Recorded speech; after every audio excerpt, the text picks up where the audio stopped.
আসসালামু আলাইকুম প্রিয় দর্শক, আজ আমি সরকারের একজন উপদেষ্টা, যিনি ছাত্র উপদেষ্টা হিসাবে পরিচিত, ডক্টর ইউনূস, যাকে যুক্তরাষ্ট্রে এই আন্দোলনের মাস্টার মাইন্ড হিসেবে সারা দুনিয়ার কাছে পরিচিত করে দিয়েছিলেন, সেই মাহফুজ আলমের একটা স্ট্যাটাস নিয়ে কথা বলবো।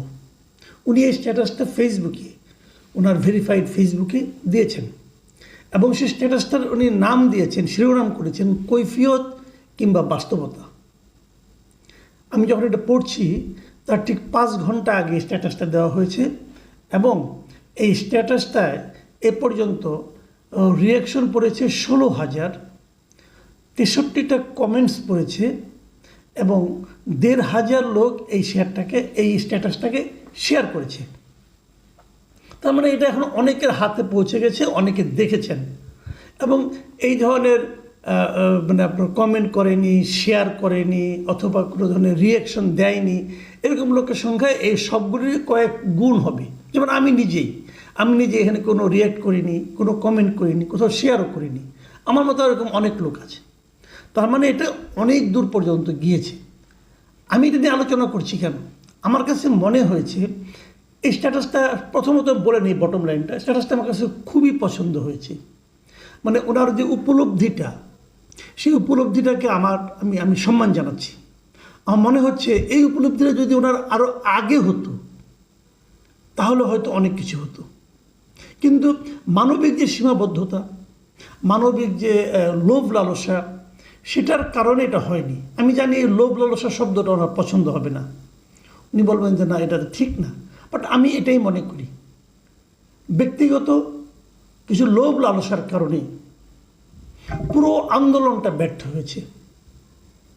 এবং এই ব্যক্তিগত লোভ লালসার মধ্যে এই স্টুডেন্টদেরকে ঢুকিয়ে দিয়েছে, যাদেরকে নিয়ে উনি এই স্ট্যাটাসে হতাশা ব্যক্ত করেছেন, সেই লোকগুলো খুবই সুকৌশলে এই ছেলেগুলো, এই স্টুডেন্টরা বয়সজনিত অনভিজ্ঞতার কারণে সেটা বুঝতেও পারেনি।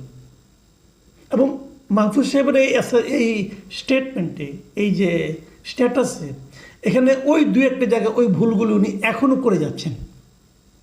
আমি স্ট্যাটাসটা পড়ব, আমি প্রায় পুরো অংশই পড়ব, পরে আমি ফাঁকে ফাঁকে আমার কমেন্টগুলো করব, তাহলে আপনাদের জন্য বুঝতে সুবিধা হবে। উনি শুরুটা করেছেন এভাবে: ক্ষমতার ভার কেন্দ্র অনেকগুলো, ফলে কাজের দায় সরকারের, কিন্তু কাজ করে ক্ষমতার অন্য ভার কেন্দ্র। জোড়াতালি দিয়ে গণতান্ত্রিক রূপান্তর সম্ভব নয় নতুন রাজনৈতিক বন্দোবস্ত। একদমই সত্য কথা। আমার প্রশ্ন হলো যে উনি বলেছেন যে ওনার এই কথাটুকুর মধ্যে কিন্তু ওনার কৈফিয়ত এবং বাস্তবতা দুটোই আছে, দুটোই এখানে আছে।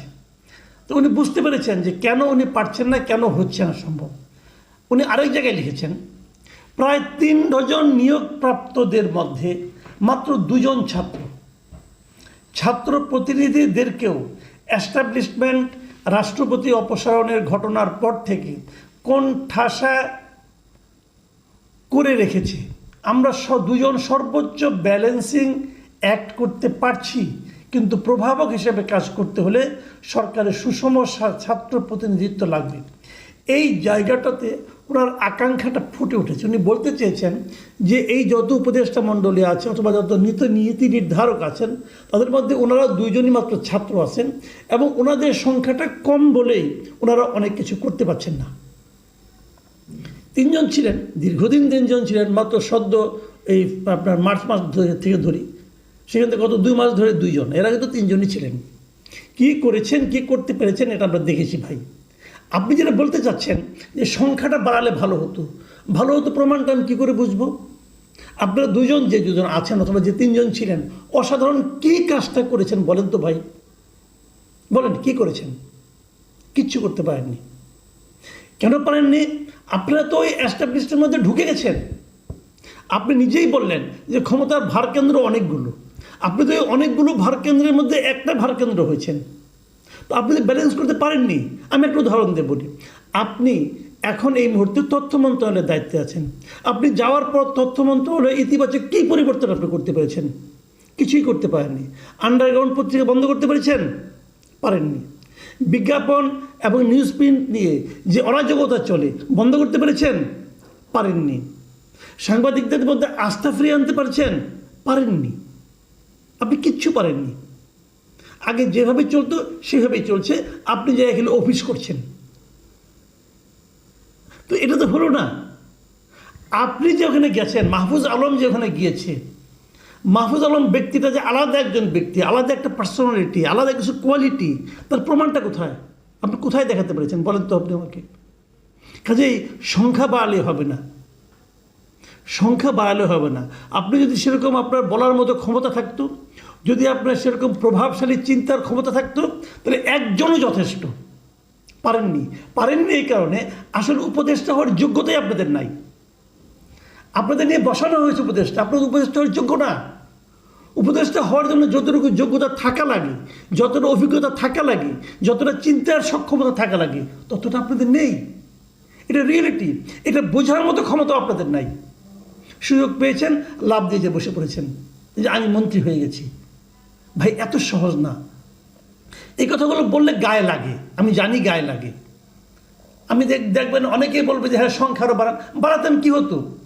যারা যেতে পারেনি অথচ বাইরে আছে, তারা কি আকাম কুকাম করতেছে প্রতিদিন দেখতেছি না আমরা। তারা কি সমাজে এমন কোনো উদাহরণ তৈরি করতে পেরেছে এই সমস্ত সমন্বয়করা? বলেন আপনি নিজেও জানেন, আপনি নিজেও এই কথা কিন্তু বলেছেন। যেমন এক জায়গায় আপনি লিখেছেন যে ছাত্রদের কয়েকটি দল হয়ে যাওয়াতে তারা এখন বিভক্ত, তদুপরি অন্য রাজনৈতিক দলের মতোই তারা ট্রিটেড হচ্ছেন। এই জন্য নাগরিক কমিটি ছিল দীর্ঘমেয়াদী অভ্যুত্থানের ফোর্স হিসেবে টেকসই। এই কথাগুলোর প্রথম অংশ নিয়ে বলি, কেন বিভক্ত হয়ে গেল? এইদের বিভক্ত করেছেন আপনারা। যখন এই ছাত্রদের মধ্য থেকে 2 জন কি 3 জন, কে চয়েস করেছে কেউ যায় না, চুজ অ্যান্ড পিকের পদ্ধতিতে 3 জনকে নিয়ে উপদেষ্টা বানানো হলো, তখনই যে একটা বিভক্তি হয়ে গেল। তখন বাকি স্টুডেন্টরা নিজেদেরকে আপনাদেরকে এক দলে মনে করলো না, তারা মনে করলো আপনারা বিশেষ সুযোগ প্রাপ্ত, তারা সুযোগ পায়নি। এখন তারা বাইরে থেকে সুযোগ নেওয়ার চেষ্টা করেছে। ছাত্রদের টোটাল ঐক্যটাকে আপনারা ধ্বংস করে দিয়েছেন, আপনারা এই 3 জন যারা উপদেষ্টা হয়েছেন। কোনো দরকার ছিল না, আপনারা বাইরে থাকতেন। এখন আপনি বলছেন যে নাগরিক কমিটি ছিল দীর্ঘমেয়াদে অভ্যুত্থানের ফোর্স হিসেবে টেকসই। আমিও সেটাই বলি, এই কথাটা সত্য। নাগরিক কমিটি না, যেটাকে আপনারা নাগরিক কমিটি বলছেন ওটাকে না। আমি মনে করি যে আন্দোলনের পর আপনারা একটা ক্ষমতায় কিছু লোককে বসাবেন, কিন্তু আপনারা যে সমস্ত ছাত্ররা মিলে, সমস্ত ছাত্রদের যারা সমন্বয়ক ছিলেন, যারা সারা দেশে যারা ছিলেন, সবাই মিলে যদি একটা কমিটি করতেন, যে এটা হলো সমন্বয়ক কমিটি, তারা সারা দেশের মানুষের মানে ফিলিংসটাকে, চাহিদাটাকে, আকাঙ্ক্ষাকে আপনারা প্রতি মাসে একবার করে উপদেষ্টার সঙ্গে বসবেন, বসে আলোচনা করবেন, আলোচনা করে তাদের মাধ্যমে আপনাদের সারা দেশের মানুষের চাহিদাগুলি বাস্তবায়ন করবেন। এটা করতে পারলে হতো। তখন তো আপনি করেননি। তখন তো মন্ত্রী হওয়ার লোভে যে বসে পড়ছেন। কেন বসলেন? বসে যে ঝামেলাটা করলেন, আবার বসার পদ্ধতিটা ঠিক হয় নাই। কেন আপনারা হাসিনা রাষ্ট্রপতির অধীনে, হাসিনা রাষ্ট্রপতির কাছে শপথ নিলেন, যে সংবিধানকে আপনারা অপছন্দ করছেন সেই সংবিধানের অধীনে কেন করতে গেলেন? আপনারা বিপ্লবী সরকার করতেন, প্রথমে এসেই সংবিধানটাকে স্থগিত করতেন অথবা বাতিল করতেন, করে আপনারা এগুলো করতেন, কোনো সমস্যা হতো না। আপনারা প্রথমেই খোয়ারে ঢুকে পড়েছেন। ঢুকে এখন আপনি চিন্তা করতেছেন আপনি বিপ্লব করবেন, বা এই খোয়ারে ঢুকে আপনি বিপ্লব করতে পারবেন না। এটা পৃথিবীর কোথাও হয় না, এটা পৃথিবীর কোথাও হয় না ভাই, এবং আপনাদেরটাও হতো না। এই জায়গাটিতে আপনারা কিন্তু মারাত্মক একটা ভুল করেছেন। আপনারা যদি সমস্ত ছাত্ররা শুরুর থেকে ঐক্যবদ্ধ থাকতেন, একটা কমিটি করতেন, আপনারা যদি সব ঠিকঠাক করে বলতেন যে এইগুলি করতে হবে, এগুলি করা যাবে না, এগুলি জনগণ, এটা ডক্টর ইউনূস কয়েকটা ভুল করেছেন। এগুলি ইন্টেনশনাল কিনা আমি জানি না। প্রথমত উনি যে উপদেষ্টা পরিষদ করেছেন, এটা একটা অকর্মণ্য অথর্ব উপদেষ্টা পরিষদ। আপনাদের বলে দেওয়া উচিত ছিল, আপনাদের দেখিয়ে দেওয়া উচিত ছিল যে আপনি প্রথমে 10 জনের একটা উপদেষ্টা পরিষদ করেন, তারপরে আপনারা সবাই মিলে একত্র বসে স্টুডেন্টদের উপদেষ্টা পরিষদে না ঢুকিয়ে সবাই মিলে যদি করে দিতেন তাহলে হতো। যোগ্য লোকগুলিকে আনতেন, তা আনেননি, নিজের লোকগুলিকে এনেছেন। ডক্টর ইউনূসও তাই করেছেন, নিজের লোকগুলিকে এনেছেন, যাদেরকে উনি চিনেন, গ্রামীণের লোকজন, এদেরকে নিয়ে এসেছেন। ওনার খুব ভক্ত, ওনার খুব অনুগত লোকগুলিকে আইনে গুরুত্বপূর্ণ জায়গায় বসিয়েছেন, বিদেশি লোকদেরকে আইনে তাদের কাছ থেকে জ্ঞান নেওয়ার চেষ্টা করছেন। কই আপনারা যারা ছাত্র আন্দোলন করছেন, স্টুডেন্ট আছেন, এদের মধ্যে কোনো দ্বৈত নাগরিক আছে? আপনারা আন্দোলন সফল করতে পারেননি? পেরেছেন।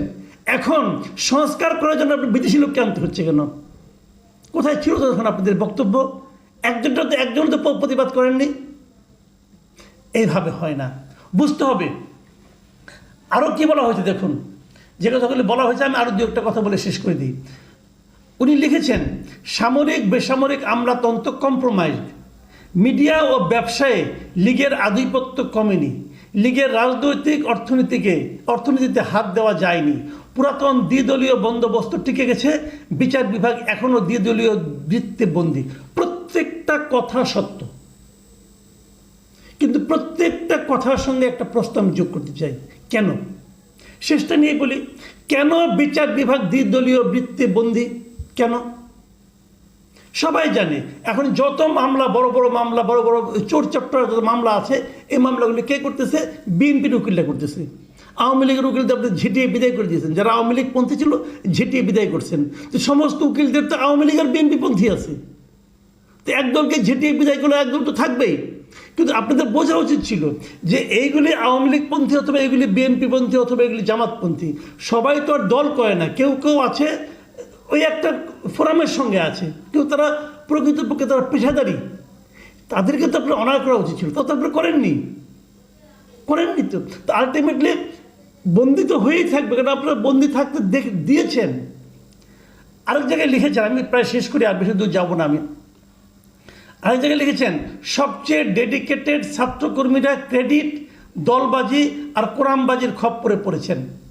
আর্থিক অসচ্ছলতার অভিযোগ হাতে গোনা কয়েকজনের বিরুদ্ধে, কিন্তু ডিমোরালাইজড হয়েছে সমগ্র ছাত্র জনতা। এটা দুনিয়ার নিয়ম রে ভাই। দুর্নীতি দু একজন করে, কিন্তু দু একজনের জন্য সকলের বদনাম হয়, এবং এই সকলের বদনাম ফেরানোর জন্য যারা দুর্নীতি করে তাদেরকে দৃষ্টান্তমূলক সাজা দিতে হয়। সেটা তো দিতে পারেন নাই, আপনার বন্ধুরাও পারে নাই, তাহলে তো হবেই। এই বদনাম হওয়াটা তো অস্বাভাবিক কিছু না। আপনার উপলব্ধি সঠিক ভাই। আপনি আরেক জায়গায় বলেছেন, শহীদ আহতদের ক্ষেত্রে বিচারের প্রশ্নে সরকার সহ সকল অংশীজন অসফল। একেবারে শতকরা 100% সত্য কথা বলেছেন। অভ্যুত্থান শহর ছেড়ে গ্রামাঞ্চলে বিস্তৃত হয়নি, এটাও 100% সত্য।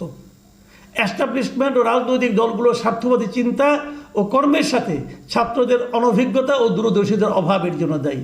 আপনার এই উপলব্ধি, প্রত্যেকটা উপলব্ধি একদম চরম সত্য। কিন্তু প্রশ্ন, এগুলি তো আপনি হতাশ। আমি আপনার হতাশার কথা শুনলাম কেবল, আপনাকে সমাধান দিয়েছেন। সমাধানটা কি? নিজে প্রশ্ন করেছেন।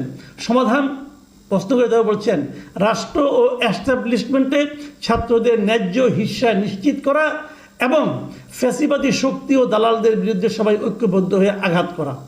এটা হলো একেবারে হাস্যকর এবং পাগলামি একটা কথা। মানে আপনার কথা শুনে মনে হচ্ছে এই যে অঘটন ঘটছে, ছাত্রদের হিস্সা, মানে ছাত্রদেরকে আরও বেশি সংখ্যক উপদেষ্টা বানালে এই বোধহয় ঠিক হয়ে যেত। হইতো না রে ভাই, তাহলে আরও লেজে গোবর অবস্থা হইতো। আপনারা আমলাদের চাল বুঝতেনই না। আপনার নাকের সামনে দড়ি ঘুরাইয়া আমলা তাদের কাজা দেখে নিত, আপনি বুঝতেন না রে ভাই। ওই বয়স আপনার হয় নাই। আপনি যত মেধাবী হন, আমি একটা কথা বলি ভাই, শোনেন। গ্রামে একটা প্রবাদ আছে, কিছু জিনিস ধারে কাটে, কিছু জিনিস ভারে কাটে। ব্লেড খুব ধারালো, ব্লেড দিয়ে আপনি গরু কাটতে পারবেন না। আবার চাপাতির অনেক ওজন, ভার আছে, ওটাতে দাড়ি কাটতে পারবেন, তাও পারবেন না। দাড়ি কাটার জন্য ব্লেডই লাগবে, আর গরু কাটার জন্য চাপাতি লাগবে। এই যে ভার, এই ভারটা হচ্ছে অভিজ্ঞতা। আপনি খুব শার্প, আপনি খুব মেধাবী, মানলাম, কিন্তু আপনাকে দিয়ে ওই দাড়ি কাটার কাজ করা যাবে, বড় কাজ করা যাবে না। বড় কাজ করার জন্য অভিজ্ঞতা লাগবে, এবং অভিজ্ঞতা এবং মেধা দুটার সমন্বয় হতে হবে। এখানে যেটা হয়েছে, অভিজ্ঞরা আপনাদের সঙ্গে নাই, আর আপনারা প্রকৃত অভিজ্ঞদের মধ্যে যাদের নিয়ত ভালো তাদেরকে চিনতেও পারেন নাই, তাদেরকে একত্রিতও করতে পারেন নাই। এই জায়গাটাতে আপনারা ভুল করেছেন। এটা থেকে বের হওয়ার একমাত্র উপায় ছিল সরকারের ভেতরে না ঢুকে বাইরে থেকে একটা প্রেশার দেওয়া, কিন্তু আপনারা পারেন নাই। আপনারা মন্ত্রী হওয়ার আকাঙ্ক্ষায় লাভ দিয়ে যে চেয়ারে বসে পড়ছেন। কাজে এখন আর হাহাকার করে লাভ নাই। ট্রেন ছেড়ে গেছে ভাই। এখন যত টিকিট নিয়ে হাতে ঘুরান যে আমার টিকিট আছে, ট্রেন পেছন দিকে আর আসবে না। আমি আশা করব আপনারা এখন আপনাদের বোধোদয় হবে, আপনারাই চিন্তা করে বের করবেন আপনাদের কি করতে হবে। এটা অন্য কেউ চিন্তা করে বের করতে পারবে না। এবং সেই চিন্তার দায়িত্ব যেহেতু এতটুকু উপলব্ধি আপনি করেছেন, আপনার কাছ থেকে আমি আশা করি আপনিই পারবেন চিন্তা করে বের করতে যে এই মুহূর্তে আপনাদের প্রকৃত কাজটা কী। ট্রেন চলে গেল, অন্য কোনো যানবাহন খুঁজেন, গন্তব্যে পৌঁছতে পারবেন। প্রিয় দর্শক, এখন এ পর্যন্তই। আল্লাহ।